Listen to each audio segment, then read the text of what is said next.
വരുന്ന നിയമസഭാ തിരഞ്ഞെടുക്കുന്നത് 3.5 കോടി മലയാളിയുടെ ആത്മാഭിമാനം സംരക്ഷിക്കേണ്ട ദിവസമാണ്. നഷ്ടപ്പെട്ടു പോയതെല്ലാം തിരികെ പിടിക്കേണ്ട ദിവസമാണ്. പഴയ കിതപ്പുകൾ മാറ്റി ഈ കേരളത്തെ പുതിയ ലോകത്തിൻ്റെ ചക്രവാളങ്ങളിലേക്ക്, വിജയങ്ങളിലേക്ക് വീണ്ടും വീണ്ടും കുതിപ്പോടെ മുന്നേറ്റുവാനുള്ള ഒരു സുവർണാവസരമാണ്. ഞാൻ സുദീർഘമായ പ്രഭാഷണത്തിലേക്കൊന്നും കടന്നു പോകുന്നില്ലെന്ന് പരാമർശിച്ചു. ഈ തിരഞ്ഞെടുപ്പിൽ ഇവിടെ മത്സരിക്കുന്ന UDFന്റെ സ്ഥാനാർത്ഥി വഴിയോരങ്ങളിലെല്ലാം പടുകൂറ്റൻ ഫ്ലക്സ് ബോർഡുകൾ സ്ഥാപിച്ചിട്ടുണ്ട്. അദ്ദേഹം സ്ഥാപിച്ചിരിക്കുന്ന ഫ്ലക്സ് ബോർഡുകളിലെല്ലാം എഴുതി പിടിപ്പിച്ചിരിക്കുന്നത് വാഗ്ദാനങ്ങൾ പാലിച്ചുകൊണ്ട് മുന്നോട്ടെന്നാണ്. ഞാൻ ഈ വേദിയിൽ നിങ്ങളോട് സാക്ഷ്യപ്പെടുത്തുന്നു, ഇവിടെ മത്സരിക്കുന്ന UDFന്റെ സ്ഥാനാർത്ഥി ശ്രീ പാലോട് രവി കഴിഞ്ഞ 5 വർഷങ്ങൾക്ക് മുമ്പ് പറഞ്ഞ വാഗ്ദാനങ്ങൾ 100% പാലിച്ചുവെന്ന് ഈ സദസ്സിൽ ഞാൻ നിങ്ങളോട് പറയുകയാണ്. പക്ഷേ അദ്ദേഹം വാഗ്ദാനങ്ങൾ 100% പാലിച്ചത് ഈ നെടുമങ്ങാട് നിയമസഭാ നിയോജക മണ്ഡലത്തിലെ സാധാരണക്കാരായ വോട്ടർമാർക്ക് 5 വർഷം മുമ്പ് കൊടുത്ത വാഗ്ദാനങ്ങളായിരുന്നില്ല. 5 ആണ്ടുകൾക്ക് മുമ്പ് 10 വോട്ടിനു വേണ്ടി കാക്കി ട്രൗസറിട്ട RSSകാരന്റെ കാര്യാലയത്തിൽ പോയി മുട്ടുകുത്തി നിന്ന് ശ്രീ പാലോട് രവി കൊടുത്ത മുഴുവൻ വാഗ്ദാനങ്ങളും 100% പാലിച്ചുകൊണ്ടാണ് അദ്ദേഹം ഈ തിരഞ്ഞെടുപ്പിൽ മത്സരിക്കുന്നത്. നമുക്ക് പറയാനാകും 100% പാലിച്ചു എന്നാണ്. കോൺഗ്രസിന് നാളെ ചന്തമുക്കിലൊരു യോഗം വെക്കാമോ? ഇവിടെ മണ്ഡലം കോൺഗ്രസ്, മകരവിളക്ക് കോൺഗ്രസ്, ആ കോൺഗ്രസ്, ഈ കോൺഗ്രസ് എന്നൊക്കെ പറഞ്ഞ് നടക്കുന്ന പാവങ്ങളുണ്ടല്ലോ. കൈപ്പത്തി ചിഹ്നം പിടിച്ച് ഈ ചുട്ടുകൊള്ളുന്ന 40-42 ഡിഗ്രി സെൽഷ്യസ് ചൂടുള്ളപ്പോഴും വീടുകൾ കയറിയിറങ്ങുന്ന പാവങ്ങളുണ്ടല്ലോ. ആ പാവങ്ങളോട് ഞാൻ വിനീതമായി ചോദിക്കുന്നു, നിങ്ങളുടെ നേതാവ് ഇങ്ങോട്ട് എഴുന്നള്ളുമ്പോൾ ചോദിക്കണം, ഈ തിരുവനന്തപുരം ജില്ലയിൽ ഏറ്റവും അധികം സഹകരണ സംഘങ്ങൾ രജിസ്റ്റർ ചെയ്തിട്ടുള്ള മണ്ഡലം വാമനപുരമാണ്. ഈ പറയുന്ന നെടുമങ്ങാടാണ്. ഈ നെടുമങ്ങാട് മണ്ഡലത്തിൽ ആർക്കായിരുന്നു സഹകരണ സംഘങ്ങൾ ഇദ്ദേഹം രജിസ്റ്റർ ചെയ്ത് കൊടുത്തത്? പരിശോധിക്കുക നിങ്ങൾ. RSSന്റെ കാര്യാലയങ്ങളിൽ നിന്ന് കൊടുത്ത ലിസ്റ്റ്, RSSന്റെ താല്പര്യം, RSSന്റെ പ്രാദേശിക ശാഖകളുടെ താല്പര്യം, RSSന്റെ നേതാക്കൾക്ക് ഭാരവാഹിത്വം വഹിക്കുന്ന, നേതൃത്വം വഹിക്കുന്ന സംഘങ്ങൾ രജിസ്റ്റർ ചെയ്ത് കൊടുത്ത പണിയായിരുന്നു ഇദ്ദേഹം കഴിഞ്ഞ 5 വർഷം ചെയ്തത്. മറുപടി ഉണ്ടെങ്കിൽ പറ. 5 വർഷത്തെ വികസന പ്രവർത്തനം ഈ മേഖലയിലായിരുന്നു. ഈ മേഖലയിൽ അദ്ദേഹത്തിന്റെ വാഗ്ദാനങ്ങളിൽ ഒന്നായിരുന്നു ഈ മണ്ഡലത്തിന്റെ ഹൃദയഭാഗമായ പോത്തൻകോട് ഗ്രാമപഞ്ചായത്തിൽ തന്റെ പാർട്ടിയായ ഇന്ത്യൻ നാഷണൽ കോൺഗ്രസിനെ 3ാം സ്ഥാനത്ത് മൂലക്കിരുത്തി RSSനെ ഏറ്റവും പ്രധാനമായി ഭരണപക്ഷത്തോ ഒരുപക്ഷെ പ്രതിപക്ഷത്തോ എത്തിക്കാമെന്ന വാഗ്ദാനം. ചെന്ന് നോക്ക് പോത്തൻകോട്. ചന്തമുക്കിലെ കോൺഗ്രസുകാരോട് ഞാൻ ചോദിക്കുന്നു, 5 ആണ്ട് മുമ്പ് ശ്രീ പാലോട് രവി MLA പദവിയായി കടന്നു പോകുമ്പോൾ പിന്നെ അധികാരത്തിന്റെ ശീതള ഛായയിൽ ലൈറ്റ് വെച്ച കാറിൽ നിന്റെ മുന്നിലൂടെ പാറിപ്പാഞ്ഞു പോയപ്പോൾ ഡെപ്യൂട്ടി സ്പീക്കർ നീ മനസ്സുകൊണ്ട് ആരവം കൊടുത്തില്ലേ? ഞാൻ ഈ നല്ല നാടിനോട് പറയുന്നു, ചന്തമുക്കിലെ കോൺഗ്രസിനേക്കാൾ തലയെടുപ്പുള്ള കോൺഗ്രസ് ആയിരുന്നു പോത്തൻകോട്ടെ കോൺഗ്രസ്. എവിടെ പോയി ആ കോൺഗ്രസ്? ആ കോൺഗ്രസ് കാലത്തിന്റെ പുന്നാമ്പുറങ്ങളിലേക്ക് പുറം കാലുകൊണ്ട് വലിച്ചെറിയപ്പെട്ടെങ്കിൽ RSSന് വഴിമാറി കൊടുക്കുന്ന, ഓച്ചാനിച്ചു നിൽക്കുന്ന കോൺഗ്രസ് ആയിരുന്നു പോത്തൻകോട്ടെ കോൺഗ്രസിന് മാറി നിൽക്കേണ്ടി വന്നെങ്കിൽ അതിന്റെ ഏറ്റവും പ്രധാനപ്പെട്ട വാഗ്ദാനം നീ ഉയർത്തിപ്പിടിക്കുന്ന ഈ ഫ്ലക്സ് ബോർഡിൽ, നീ പാദയാത്ര കൊണ്ടുവെക്കുന്ന ഈ ബോർഡിലെ, ആ ബോർഡിൽ എഴുതി പിടിപ്പിച്ചിരിക്കുന്ന വാഗ്ദാനങ്ങളിൽ ഒന്നായിരുന്നു 5 ആണ്ടുകൾക്ക് മുമ്പ് RSSന് കൊടുത്ത വാഗ്ദാനം. RSSന് കൊടുത്ത വാഗ്ദാനം തിരുവനന്തപുരം MG കോളേജ്.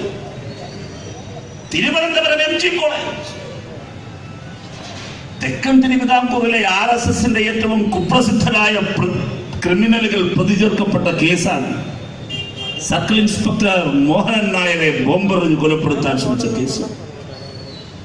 ഇപ്പോഴും മോഹനൻ നായർ പോലീസുകാരുടെ ടെക്നിക്കൽ ഭാഷ കടമെടുത്ത് പറഞ്ഞാൽ ആക്റ്റീവ് ഡ്യൂട്ടിയിലേക്ക് പ്രവേശിച്ചിട്ടില്ല.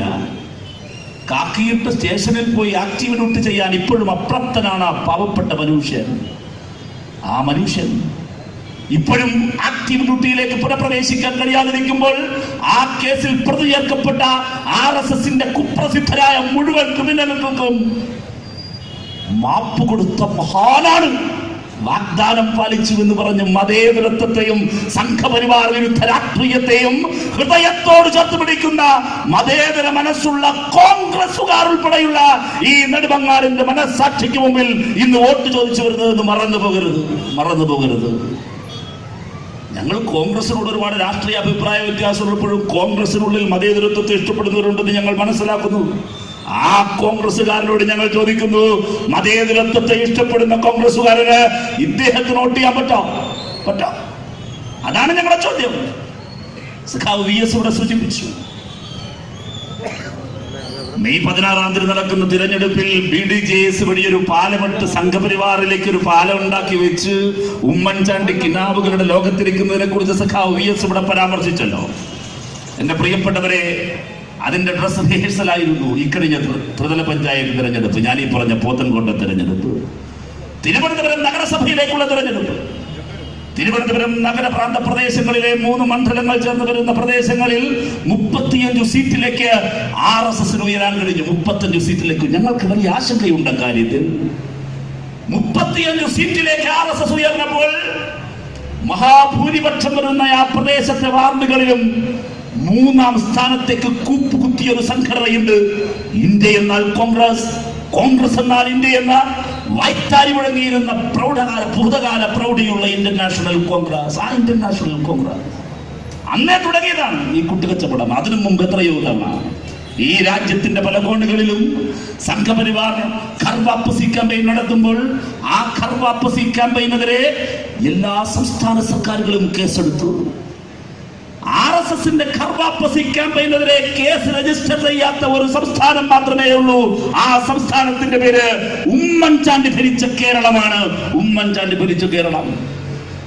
ഈ കൂട്ടുകച്ചവടത്തിന്റെ കരാറാണ് ഇതെല്ലാം. അന്നേ തുടങ്ങിയതാണ് ഈ പണി, തീരുന്നില്ല. പ്രദീപ് തൊഗാഡിയ ഇന്ത്യയിൽ എവിടെ പോയി പ്രസംഗിച്ചിട്ടുണ്ടോ പോയിടത്തെല്ലാം കേസ്.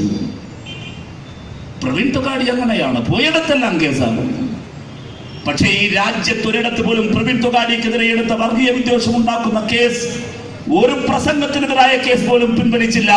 പക്ഷേ പ്രവീൺ തൊഗാഡിയക്കെതിരെയുള്ള കേസ് പിൻവലിച്ചത് ഭാരതീയ ജനതാ പാർട്ടിക്കും RSSനും ഒരു MLA പോലും ഇല്ലാത്ത ഇന്ത്യൻ നാഷണൽ കോൺഗ്രസ് ഭരിച്ച ഉമ്മൻചാണ്ടി നേതൃത്വം കൊടുത്ത ഈ കേരളത്തിലാണ്. MG കോളേജിലെ കേസ് പറഞ്ഞു.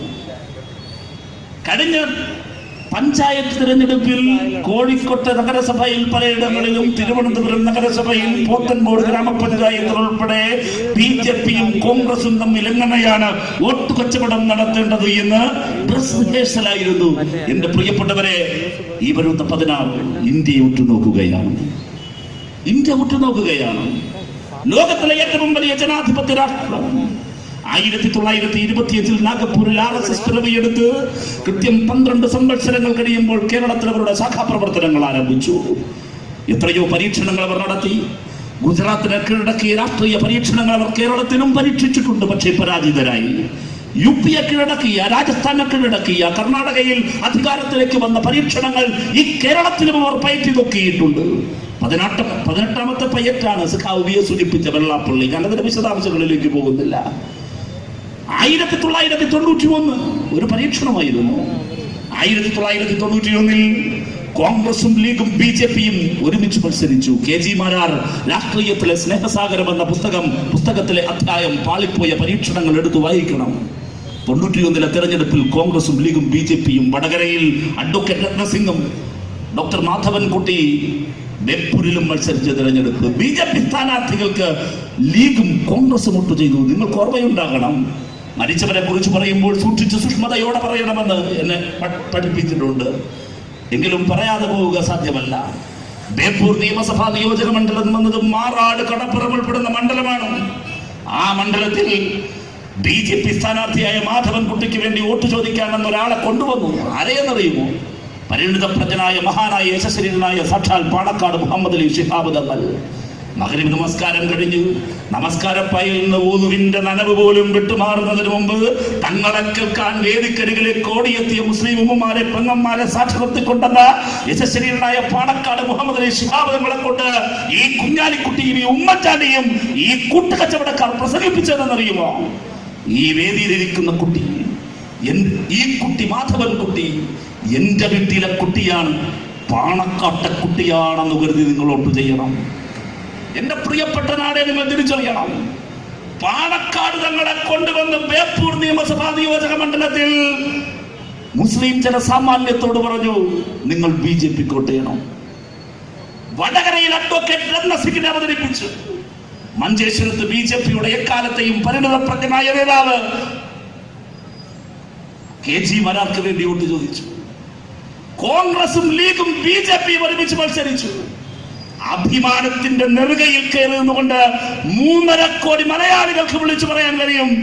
എന്നിട്ട് പോലും കോൺഗ്രസിന്റെയും ലീഗിന്റെയും BJPയുടെയും ഒരുമിച്ച് ഒരു മെയ്യായി ഒരു മനസ്സായി പരിശ്രമിച്ചിട്ട് പോലും ഈ സാംസ്കാരിക കേരളം കാക്ക് ട്രൗസർ ഇട്ടു ശീലിച്ച, ഈ കയ്യിൽ ദണ്ഡ വെച്ച് ചുഴറ്റി പരിശീലിച്ച, തൃശൂലമെടുത്ത് പിഞ്ചു കുഞ്ഞിനെ കുത്തി വളർത്തുന്ന, ബീഫ് തിന്നതിന്റെ പേരിൽ സാധാരണക്കാരായ മനുഷ്യനെ കൊന്ന മരത്തിന്റെ ശിഖരങ്ങളിൽ കെട്ടിത്തൂക്കുന്ന സംഘപരിവാറുകാരുടെ നിയമസഭയുടെ ഗാലറിയിൽ ഒരു കാഴ്ചക്കാരനായി പോലും ഇതുവരെ കയറ്റിയിട്ടില്ലെങ്കിൽ ചരിത്രം ആവർത്തിക്കും. ഈ അവിശുദ്ധ സഖ്യത്തിന് സാംസ്കാരിക മതേതര കേരളം മറുപടി പറയാൻ പോവാണ്. കേരളം നിലനിൽക്കണമോ വേണ്ടയോ എന്ന് തീരുമാനിക്കുന്ന തിരഞ്ഞെടുപ്പിൽ മതേതര പക്ഷത്ത് നിങ്ങൾ നിലനിൽക്കണം. മതേതര പക്ഷത്ത് ഞങ്ങൾക്കാരോടും പ്രത്യേക മമതയില്ല. ഞങ്ങൾ വർഗീയതയോട് യുദ്ധം ചെയ്യുന്നു. വർഗീയതയാണ് ഈ രാജ്യത്തെ ഏറ്റവും അപകടകരമായ കാര്യം. മറ്റു കാര്യങ്ങളെല്ലാം സഖാവ് VP ഉണ്ണികൃഷ്ണൻ സൂചിപ്പിച്ചു. ഞാൻ അതിലേക്കൊന്നും കടന്നു പോകുന്നില്ല. ജിഷ നമ്മുടെ മുൻപിലുണ്ട്. നിലമ്പൂർ രാധ മുതൽ പെരുമ്പാവൂരിലെ ജിഷ വരെ തകർത്തെറിയപ്പെട്ട ക്രമസമാധാനവും പിച്ച് ചീന്തപ്പെട്ട ഈ കേരളത്തിലെ സ്ത്രീജനങ്ങളുടെയും ജീവിതത്തിന്റെ മുമ്പിൽ നിന്നുകൊണ്ടാണ് ഈ തിരഞ്ഞെടുപ്പ് നടക്കുന്നത് എന്ന ഓർമ്മ നമുക്കുണ്ടാകണം. ഇനിയൊരു പെൺകുടിയും ഇതുപോലെ നിലവിളിക്കാതിരിക്കാൻ, ഇതുപോലെ അമ്മയും ഇരിയും തേങ്ങാതിരിക്കാൻ ഇടതുപക്ഷം അധികാരത്തിലേക്ക് വരണം. ക്രമസമാധാനത്തിന്, വിലക്കയറ്റമില്ലാത്ത ഭാവിക്ക് വേണ്ടി, സുരക്ഷിതമായ വിദ്യാഭ്യാസത്തിന് വേണ്ടി, കർഷക തകർച്ചയില്ലാത്ത കാർഷിക മേഖലയിൽ കർഷകർ കടബാധ്യത നിമിത്തം ആത്മഹത്യ ചെയ്യാത്ത നല്ല നാളേക്ക് വേണ്ടി ഇടതുപക്ഷം നിങ്ങളുടെ മുമ്പിൽ വോട്ട് ചോദിക്കുകയാണ്. അഴിമതിരഹിതമായ ഒരു ഭരണം. കുറച്ചു ദിവസങ്ങൾക്ക് മുമ്പ് വെള്ളറടയിൽ ഒരാൾ സഖാവ് ഉണ്ണികൃഷ്ണനോട് സൂചിപ്പിച്ചു, ഹെൽമറ്റ് വെച്ച് വെള്ളറടയിൽ ഒരു വില്ലേജ് ഓഫീസിലേക്ക് കയറി വന്ന് പെട്രോൾ ഒഴിച്ച് അയാൾ പോലീസിന് ഒഴിവ് കൊടുത്തു. എല്ലാവരെയും കൊന്നിട്ട് ഞാനും ആത്മഹത്യ ചെയ്യാനായിരുന്നു പദ്ധതി. എന്തിനായിരുന്നു? നിങ്ങൾ ഒരു വേള നോക്കിയിട്ടുണ്ടോ? സ്വന്തം കുടുംബ സ്വത്തായി എഴുതി കിട്ടിയ, ആൻസെസ്റ്റർ പ്രോപ്പർട്ടിയായി കിട്ടിയ ചെറിയൊരു ഭൂമി, ആ ഭൂമിയുടെ തണ്ടപ്പെരുന്ന് മാറ്റി കിട്ടാൻ, പോക്കുവരവ് ചെയ്ത് കിട്ടാൻ ഒരു സാധാരണ മനുഷ്യൻ കയറി ഇറങ്ങുകയാണ്. കോട്ടയത്ത് നിന്ന് വണ്ടിയിൽ ടിക്കറ്റ് എടുത്ത് എല്ലാ ദിവസവും വരികയാണ്. വെള്ളറട, അത് കഴിഞ്ഞാൽ പിന്നെ തമിഴ്നാടാണ്. എല്ലാ ദിവസവും വരികയാണ്. മധ്യ കേരളത്തിൽ നിന്ന് തമിഴ്നാട്ടിലേക്ക് വന്ന് നോക്കണം. നിവർത്തികേടുകൊണ്ട് ആ മനുഷ്യൻ ഏറ്റവും ഒടുവിൽ ഒരു നക്സലിനെ പോലെ പെരുമാറിയെങ്കിൽ നിങ്ങൾ നോക്കൂ എന്റെ പ്രിയപ്പെട്ടവരെ, സാധാരണക്കാരായ എന്നെയും നിങ്ങളെയും പോലുള്ള ഇതുപോലുള്ള ഒരു മനുഷ്യർ ഒരു തണ്ടപ്പേര് മാറ്റണമെങ്കിൽ കൈക്കൂലി കൊടുക്കണം. കേരളത്തിന്റെ വില്ലേജ് ഓഫീസിൽ കൈക്കൂലി കൊടുക്കണം. കൈക്കൂലി കൊടുത്തില്ലെങ്കിൽ ഒരു കാര്യവും നടക്കില്ല. ഈ കേരളത്തിലാണ്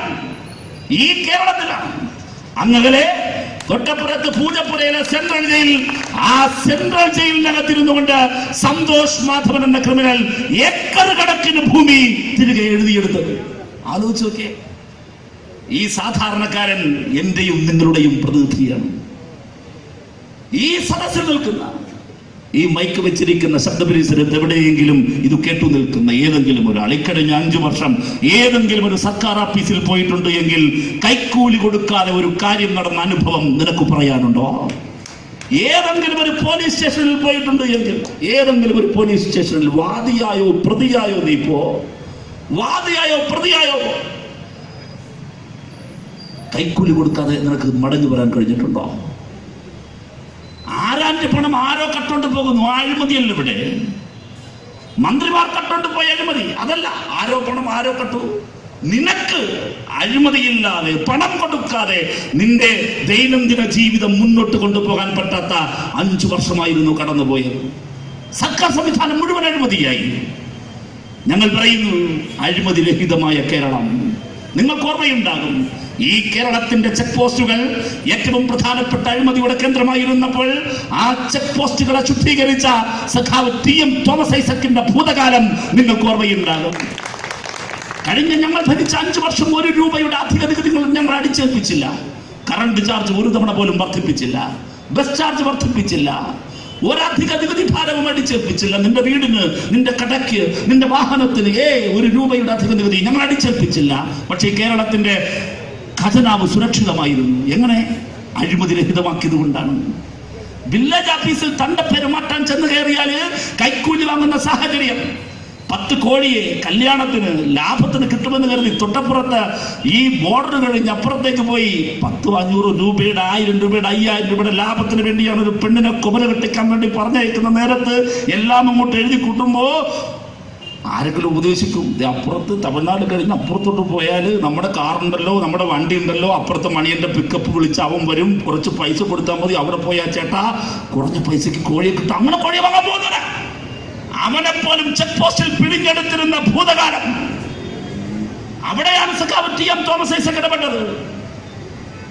ഇവിടെ പൊതുമരാമത്ത് പണികൾ നടത്തിയ ഓരോ പൊതുമരാമത്ത് പരിപാടിയിലും പണികളിലും ജനകീയ ഓഡിറ്റിംഗ് സിസ്റ്റം കൊണ്ടുവന്നു. കോൺട്രാക്ടർക്ക് കൊടുക്കേണ്ട പണം 1 രൂപ, 1 നയാ പൈസ ഒരു ദിവസം പോലും മിച്ചമില്ലാതെ കൊടുത്തു തീർത്തു. പക്ഷേ വർക്ക് 100% വർക്കായിരിക്കണം. സർക്കാർ കൊടുക്കുന്ന പണം റോഡിൽ കാണണം, പാലത്തിൽ കാണണം, കെട്ടിടത്തിൽ കാണണം. ഇതായിരുന്നു അഴിമതിരഹിതമായ ഈ നിലകൾ ഞങ്ങൾ തീർത്തത്. നിങ്ങൾക്ക് ഓർമ്മയുണ്ടാകും, ഞങ്ങൾ അധികാരമേറ്റപ്പോൾ ഗ്ലോബൽ ഫിനാൻഷ്യൽ ക്രൈസിസ് കടന്നു വന്നു. ആഗോള സാമ്പത്തിക മാന്ദ്യം. കഴിഞ്ഞ VS മന്ത്രിസഭ, സഖാവ് C. ദിവാകരൻ ഉൾപ്പെടെ അംഗമായ മന്ത്രിസഭ, ആ മന്ത്രിസഭയുടെ ഏറ്റവും വലിയ പ്രതിസന്ധി സർക്കാർ സർവീസിൽ ഏറ്റവും അധികം പേർ പെൻഷൻ പറ്റി കടന്നുപോയത് ഇവരുടെ മന്ത്രിസഭയുടെ കാലത്തായിരുന്നു. അന്ന് മലയാള മനോരമ എഴുതി, ഈ വരാൻ പോകുന്ന പ്രതിസന്ധിയെ എങ്ങനെയാണ് ഈ സർക്കാർ അതിജീവിക്കുകയെന്ന് അത്ഭുതത്തോടെ ചോദിച്ചു. നിങ്ങൾ നോക്കൂ, ഇത്രയും പേർ പെൻഷൻ പറ്റി കടന്നു പോകുന്നു, അവർക്കുള്ള ആനുകൂല്യങ്ങൾ മുഴുവൻ കൊടുത്തു തീർക്കുന്നു, ഖജനാവ് കാലിയാകുമെന്ന് മനോരമ പ്രവചിച്ചു. എല്ലാ സാമ്പത്തിക വിദഗ്ധരും പ്രവചിച്ചു. അതിനിടയിലാണ് ഓർക്കപ്പുറത്ത് ഗ്ലോബൽ ഫിനാൻഷ്യൽ ക്രൈസിസ് കടന്നു വന്നത്. നല്ല പണം വീട്ടിലേക്ക് അയച്ചു കൊണ്ടിരുന്ന, അത്യാവശ്യം നല്ല മുതലാളിയായി നടന്നിരുന്ന ഗൾഫിലെ ചേട്ടന്മാർ ഒരു സുപ്രഭാതത്തിൽ ഒന്നൊന്നുമില്ലാതെ സ്വന്തം വീട്ടിലേക്ക് ഓട്ടോയിൽ വന്നിറങ്ങിയ ഭൂതകാലം. Global financial crisis. 2 ഇടുത്തികൾ ഒരുമിച്ച്. അഭിമാനത്തോടെ ഞങ്ങൾ പറയുന്നു, ആ 5 വർഷം എല്ലാവരുടെയും സാമ്പത്തിക വിദഗ്ധരുടെയും പ്രവചനങ്ങളെ കാറ്റിൽ പുറത്തി ഈ കേരളത്തിലെ തൂപ്പുകാരി മുതൽ ഈ കേരളത്തിലെ ചീഫ് സെക്രട്ടറി വരെ ഒരാളുടെ ശമ്പളം പോലും ഒരു ദിവസം മുടങ്ങാതെ, കർഷക തൊഴിലാളിയുടെ പെൻഷൻ മുതൽ ഈ നാട്ടിലെ ഡോക്ടറുടെ ശമ്പളം പെൻഷനും വരെ ഒരു ദിവസം മുടങ്ങാതെ ഈ കേരളത്തിലെ ഏതെങ്കിലും ഒരു വികസന പ്രവർത്തനത്തിന് പണമില്ലെന്ന് പരിഭവം പറയാതെ ഈ കേരളത്തിൽ ഞങ്ങൾ സുഗമമായി മുന്നോട്ട് കൊണ്ടുപോയെങ്കിൽ ഒരു മാന്ത്രിക തന്ത്രം ഉപയോഗിച്ചായിരുന്നില്ല ഈ കേരളത്തിന്റെ ഖജനാവിലേക്ക് സ്വരുക്കൂട്ടേണ്ട, സ്വീകരിക്കേണ്ട ഒടുവിലത്തെ നയാ പൈസയും ഞങ്ങൾ വാങ്ങിക്കൊണ്ടായിരുന്നു ഈ ഖജനാവിലേക്ക് വരേണ്ട, എന്നാൽ ചോർന്നു പോകുന്ന അഴിമതിയുടെ ഒടുവിലത്തെ ചെക്ക് പോസ്റ്റിനെയും അടച്ചുകൊണ്ടായിരുന്നു ഇടതുപക്ഷ ജനാധിപത്യ മുന്നണി മുന്നോട്ട് പോയത്. അതുകൊണ്ടായിരുന്നു 2 സാമ്പത്തിക പ്രതിസന്ധികളെ ധീരമായി വെല്ലുവിളിച്ചു മുന്നോട്ട് പോകാനും അതിൽ വിജയിക്കുന്നതിനും ഇടതുപക്ഷത്തിനും സാധിച്ചത്. പുതിയ കാലത്ത് അഴിമതിരഹിതമായ ഭരണം ഇടതുപക്ഷ ജനാധിപത്യ മുന്നണി നിങ്ങൾക്ക് വാഗ്ദാനം ചെയ്യുന്നു. ഒരു സംശയവും വേണ്ട. മെയ് 16-ന് തിരഞ്ഞെടുപ്പ് കഴിഞ്ഞു, 19-ന് ഫലം വന്ന് തൊട്ടടുത്ത ദിവസങ്ങളിൽ ഇടതുപക്ഷ ജനാധിപത്യ മുന്നണി അധികാരമേറ്റാൽ എന്റെ പ്രിയപ്പെട്ടവരെ, കഴിഞ്ഞു പോകുന്ന 5 വർഷക്കാലം ഒരു മലയാളിക്കും അപമാന ഭാരത്താൽ ശിരസ് ഭൂമിയോളം കുടിക്കേണ്ടി വരില്ല. ഞങ്ങളുടെ മന്ത്രിമാരുടെ വസതികളുടെ മുമ്പിൽ നിന്ന് മഞ്ഞപ്പത്രങ്ങൾക്ക് വാർത്ത എഴുതിയേണ്ടി വരില്ല. ഞങ്ങളുടെ മന്ത്രിമാർ അഴിമതി കേസിൽ പ്രതികളാകില്ല. നിങ്ങൾ തിരഞ്ഞെടുത്ത് വിടുന്ന ഈ 16-ന് ശേഷം അധികാരത്തിലേക്ക് വരുന്ന ഞങ്ങളുടെ ഈ മന്ത്രിസഭയിലെ ഒരാൾ പോലും, നിങ്ങളുടെ മന്ത്രിമാർ, നിങ്ങളുടെ പ്രതിനിധികൾ, അവർ കയ്യാമം വെച്ച് കോടതി വരാന്തയിലൂടെ കയറിയിറങ്ങുന്നത് നിങ്ങൾ കാണേണ്ടി വരില്ല. വേറൊരു കാര്യം കൂടി നിങ്ങൾക്ക് ഉറപ്പു തരുന്നു, ഈ കഴിഞ്ഞ 5 വർഷം എന്നെയും നിങ്ങളെയും ആകെ വഹിച്ച് ഈ നാടിനെ കുട്ടിച്ചോറാക്കി അഴിമതിയുടെ അന്തഃപുരമാക്കി മാറ്റിയ ഒടുവിലത്തെ മന്ത്രിയും പൂജപ്പുരയുടെ വരാന്തയിലേക്ക് കടന്നു പോകുന്നത് നിങ്ങൾക്ക് കാണണമെങ്കിൽ മറക്കരുത്, മനസ്സിൽ നിന്നും മായരുത് ഈ മുഖം. സഖാവ് സി ദിവാകരൻ. ഞാൻ ഈ മണ്ഡലത്തിൽ തിരഞ്ഞെടുപ്പ് പ്രവർത്തനം നടത്തുന്ന ആളല്ല. ഞാൻ പ്രവർത്തിക്കുന്ന മണ്ഡലം തൊട്ടപ്പുറത്ത് വാമനപുരമാണ്. പക്ഷെ സഖാവ് വാമനപുരത്തും മത്സരിക്കുന്നത് സഖാവ് സി ദിവാകരനാണ്. ഒരർത്ഥത്തിൽ ഞാൻ മറ്റു പലയിടങ്ങളിലും പ്രസംഗത്തിന് പോയി, അവിടെയും ചർച്ചയും മത്സരിക്കുന്നതും സഖാവ് സി ദിവാകരൻ. അതെങ്ങനെ? ഇവിടെയുള്ളയാൾ അവിടെ എങ്ങനെ? അവിടുത്തെ ചർച്ചകളിൽ, അവിടുത്തെ പ്രഭാഷണങ്ങളിൽ, കുടുംബയോഗങ്ങളിൽ, സ്ത്രീകളുടെ വർത്തമാനങ്ങളിൽ, അവരുടെ ചോദ്യങ്ങളിൽ ഒക്കെ നിറഞ്ഞു നിൽക്കുന്നത് സഖാവ് സി ദിവാകരൻ. എങ്ങനെ? ഇവിടെ എന്നല്ല, ഇന്ത്യയുടെ പാർലമെന്റിന്റെ രേഖകൾ എടുക്കുക. കോൺഗ്രസ് സോണിയാഗാന്ധിയുടെ സാന്നിധ്യത്തിൽ, രാഹുൽ ഗാന്ധിയുടെ സാന്നിധ്യത്തിൽ, AK ആന്റണിയുടെ, വയലാർ രവിയുടെ സാന്നിധ്യത്തിൽ, അഹമ്മദിന്റെ സാന്നിധ്യത്തിൽ ശരത് പവാർ എഴുന്നേറ്റ് നിന്നു. രാജ്യമെന്നും വിലക്കയറ്റം രൂക്ഷമായപ്പോൾ അതിനെതിരെ പാർലമെന്റ് പ്രക്ഷുബ്ധമായ ദിവസമായിരുന്നു അന്ന്. ആ പാർലമെന്റിൽ ശരത് പവാർ എഴുന്നേറ്റ് പറഞ്ഞു, നിങ്ങളുടെ പ്രക്ഷുബ്ധതയെ ഞാൻ ശിരസാ വഹിക്കുന്നു, പക്ഷേ ഈ വിലക്കയറ്റം പിടിച്ചു നിർത്താൻ എന്റെ കയ്യിൽ മാന്ത്രികതണ്ടില്ല. പക്ഷെ നിങ്ങൾക്ക് പലതും ചെയ്യാനുണ്ട്. നിങ്ങൾ ചെയ്യാതെ ഞങ്ങളിലേക്ക് വീണ്ടും വിരൽ ചൂണ്ടുന്നു. സഭാംഗങ്ങൾ വീണ്ടും പ്രക്ഷുബ്ധമായി. പ്രക്ഷുബ്ധതയുടെ ഉച്ചസ്ഥായിയിൽ നിന്നുകൊണ്ട്, ആ ഉച്ചസ്ഥായിയെ ശബ്ദത്തെ അതിജീവിച്ചുകൊണ്ട് പാർലമെന്റിന്റെ മൈക്രോഫോണിൽ പാർലമെന്റ് രേഖകൾ എടുത്ത് പരിശോധിക്കുക. സാക്ഷാൽ ശരത് പവാർ പറഞ്ഞു, നിങ്ങൾക്ക് മാതൃകയായി ഞാനൊരു സംസ്ഥാനത്തെ ചൂണ്ടിക്കാട്ടിത്തരാം. അവിടെ നോക്കൂ, നിങ്ങൾക്ക് എന്ത് ചെയ്യാനാകുമ്പോൾ നിങ്ങൾ പാഠപുസ്തകമാക്കൂ. ശരത് പവാർ സോണിയാഗാന്ധിയുടെ ചാരനിന്ന് പാഠപുസ്തകമാക്കാൻ ചൂണ്ടിക്കാണിച്ച സംസ്ഥാനം, ആ സംസ്ഥാനം ഏതായിരുന്നു?